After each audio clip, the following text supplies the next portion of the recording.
How to convert PDF to Word document on iPhone. To get started, first of all go ahead and open up the Safari application on your phone. Once you're here, go to ilovepdf.com. On this page, you can view and explore various tools you need to work with PDFs. Now, go to PDF to Word as shown. Tap on Select PDF File. This will open your Files app.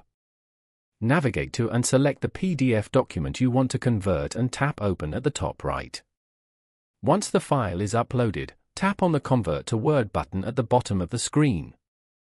Wait for the conversion to complete. You'll see your file has been converted to an editable Word document. Then tap Download Word. Confirm the download in the pop-up that appears.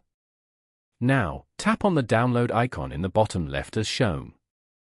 As you can see, a menu with options will pop up.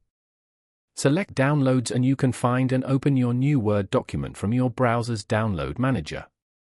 Following these steps, you can easily convert a PDF to a Word document on an iPhone.